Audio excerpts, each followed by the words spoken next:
the fact that she had the audacity, bro. The fact that she had the audacity. Like, you could have just did your job.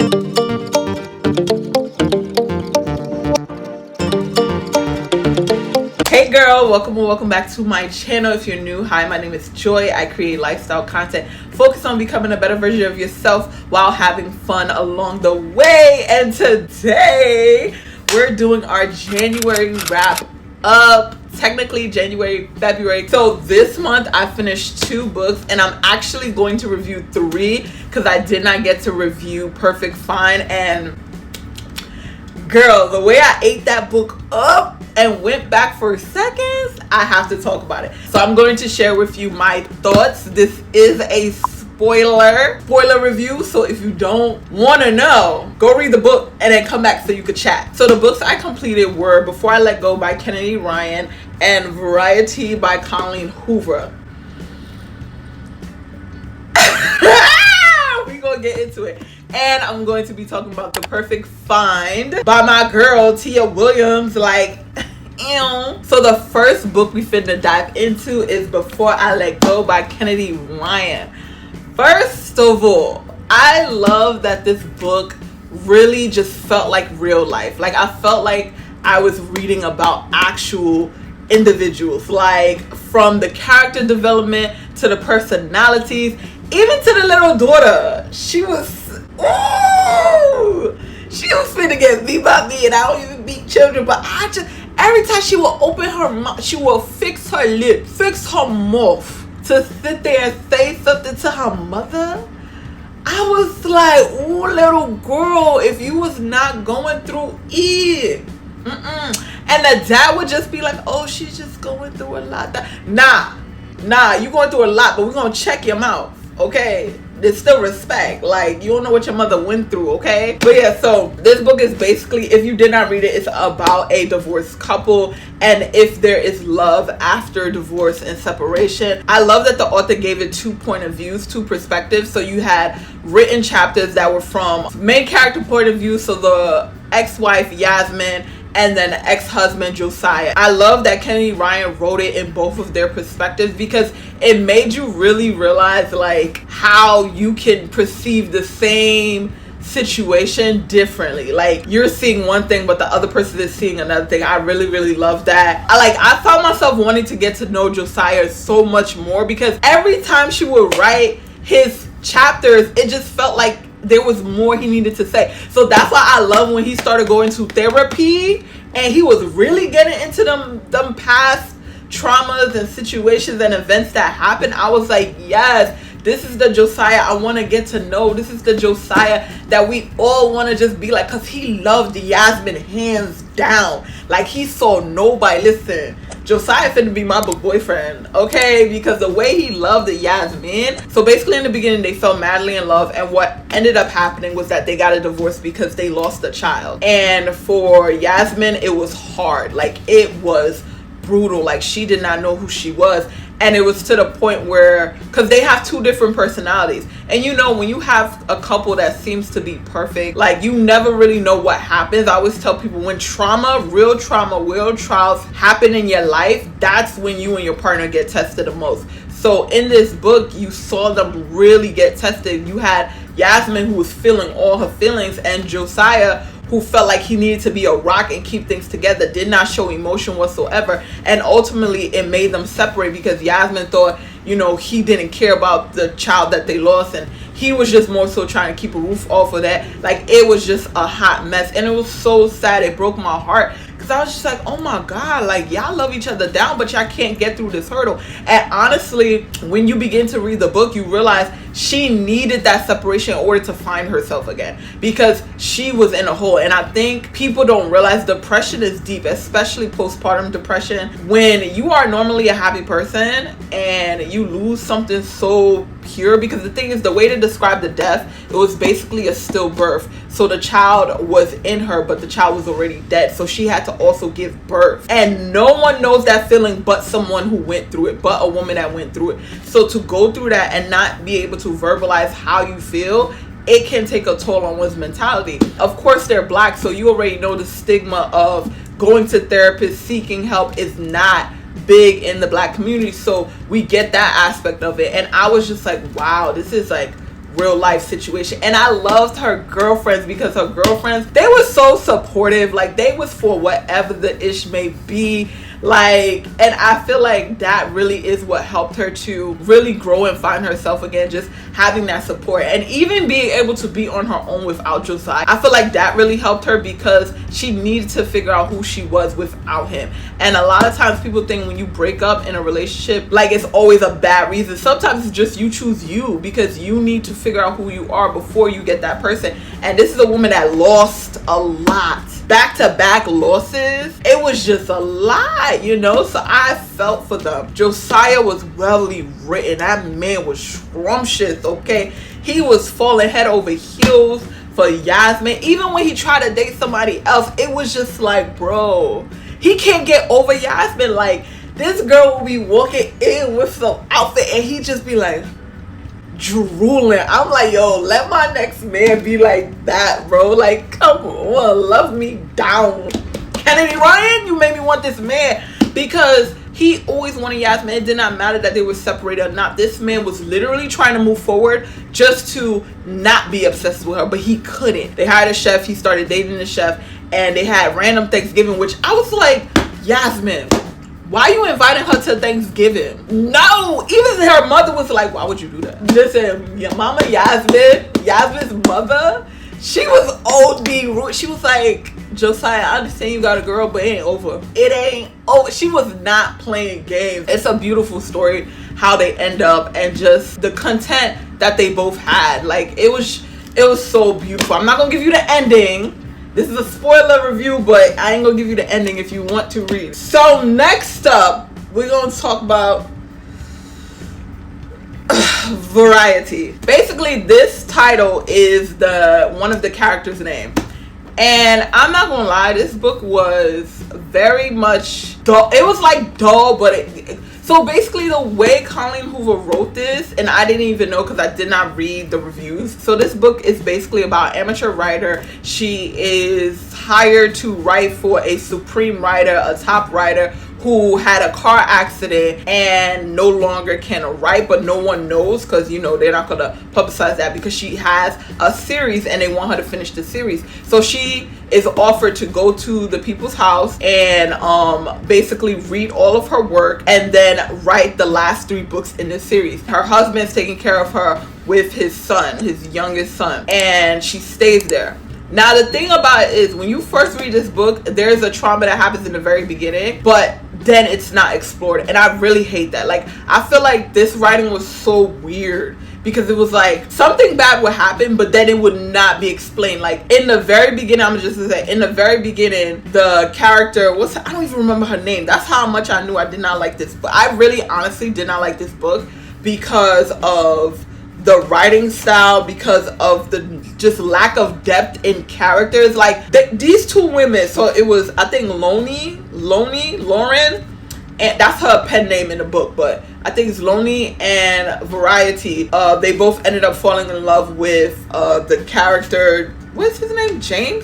Jeremy. There we go, Jeremy. And so basically she ends up going to Jeremy and Verity's house. Lauren ends up finding a manuscript. Mind you, there was like a little moment that they had, but you know, she was like, oh, he's married, I'm not going to do nothing, da da da da da. This is the thing about her that annoyed me. I don't know if it annoyed you, but it annoyed me. This woman, so basically what ended up happening, she found a manuscript of Verity's autobiography book, so-called book, right? And she started reading it, and she read about how Jeremy and her met. And she just like started going, and she was like, oh my God, I shouldn't read this. This is her business, da da da da. But then continues to read the book. Girl, you got one job. Your job is to research from all her writings and to write the last book in her series. Why are you in her business? Why are you reading her autobiography? Trying to talk about, oh, I'll get to know her that way, I'll see her mind. And then first of all, she also in the book reads slow. Why is it taking you months to read a manuscript that's not even that long? Seriously? Like, you just weeks reading 1 chapter a day. Like, I felt like I'm a slow reader, but girl, she was slow. And I think that's the main thing I did not like about the writing style as well. It was just like, literally the way Collen Hoover was just like, she gets up, She goes to the refrigerator. She grabs the milk. She comes back, pours the milk in the cereal, goes back to the refrigerator. It felt like she was dragging things. There was too much like just open space in the book. And then the character Lauren herself was boring. I'm sorry. Like, it was just like she was dull as a box of rocks. And then when she did open her mouth to talk, she complained and complained and complained. At the time before she started writing for them, she was taking care of her mother. And, you know, she was going through that. There were so many different points where she was dealing with trauma, and yet they were not explored in the book. You see how in Before I Let Go, Kennedy Ryan dived into depression and going to therapy and really talking about what happened. It's like in this book, Collen Hoover just skipped over the fact that she saw a car, somebody get hit by a car. She saw her mother die. It was like so many things were happening, but they would just bypass it. This girl don't got PTSD from seeing somebody get hit by a car. She don't have no trauma seeing her mom die. Like, I don't understand why this is not being talked about. But we're talking about why she liked Jeremy and Jeremy kids, and Jeremy himself ended up losing his 2 daughters. So that too is not explored. And I'm just like, bro, you leaving so much space of things that you could talk about, but then all we get is literally she talking about how she liked Jeremy and she's reading the manuscript and she thinks Verity is Looney Tunes. And the thing that got me a lot about Jeremy as well was that he didn't do nothing. Like, in this whole entire book, I was trying to figure out why they liked him, and I was just like, girl, he don't do nothing. I didn't even know if he had a job. Did he have a job? Please let me know if he had a job, because I do not remember if this man had a job. Like, it felt like Collen Hoover made this man to seem like he was drop dead, just everything. But realistically, we don't know what the heck he did. We don't know anything about him. I was like, can I get to know Jeremy?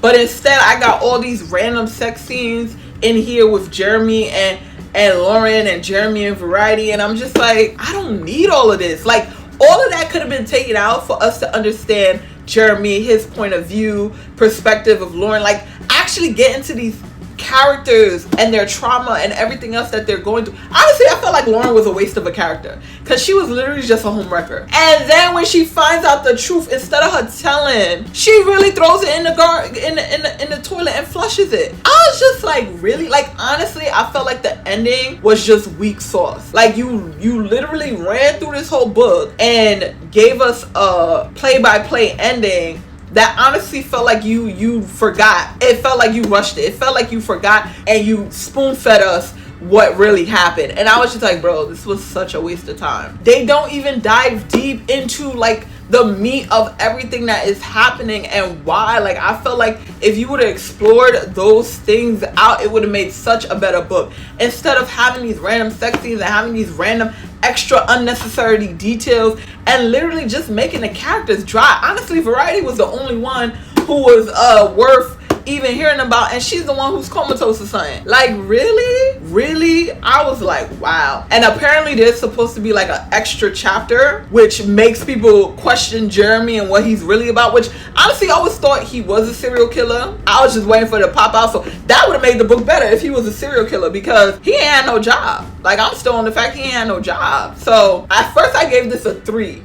And then when I really thought about it, I was like, bro, this a 1 for me. This a 1 for me. I could care less about this book. So, yeah. Getting into The Perfect Find. Now, you know that was my book. That was, listen. Wait, I gotta pull it up because I don't have the physical book. I returned it to the library after I was done. But I might even make a separate video to really go in depth with the book, because that's how much I just really love the book. Don't watch the movie though, y'all. Don't watch the movie. The movie was such a girl. So the main characters from The Perfect Find is Jenna Jones and Eric. So Jenna Jones is basically a writer / fashion columnist who ends up, you know, moving out of New York because she ends up getting married to like this high roller of a husband. And then after, I believe, 20 years, she just gets tired and feels like this man don't see her at all. At one point she thinks he's cheating. Like, she was just like not having it. And one day she was like, yo, I can't do this no more. Like, I'm done. I have to go. And he was like, girl, you ain't finna leave all these riches and da da da. And that's the thing. Men need to stop thinking just because you got money don't mean I'm not finna leave you if I'm not happy. My happiness comes first. If I am not happy, baby, bye bye. Like, money can't make me happy, okay? It's you spending time with me, and this man was not. She decides to leave and go back to New York. where she's from. And can I just say, I love that this book is based in New York. Tia Williams, thank you. I love that this book is based in New York, because when I was reading it and being able to like actually picture the different places that they were talking about, I was like, I know that area. Like, it was just making me really feel like I am talking to these people for real. Like, so yeah, 40-year-old fashion journalist who life was going wrong. Oh, 10 years. There we go. So it's 10 years. And then she realized he wasn't going to give her a family. He wasn't going to marry her. So that's the thing. He promised her marriage. He gave her everything else but marriage and kids. She wanted marriage. She wanted to have a family. And 10 years later, this man didn't show up for her. So she was like, you know what? I can't do this no more. I gotta go. As you should, sis. As you should. This actually ends up making her lose her job. And then she moves back to New York and literally ends up getting a job. She gets hired for this fashion column magazine. But the problem is that the person that owns the magazine is her rival and hates her. Like, don't like her. And I swear to you, when I was reading how this girl was being catty to her, I think her name was, let me make sure, her name was Darcy. Yeah, the way Darcy was coming for my Jenna, I was like, girl, you know you didn't have to hire her, right? Why are you being so mean? Like, you know you need her, but she also needs you.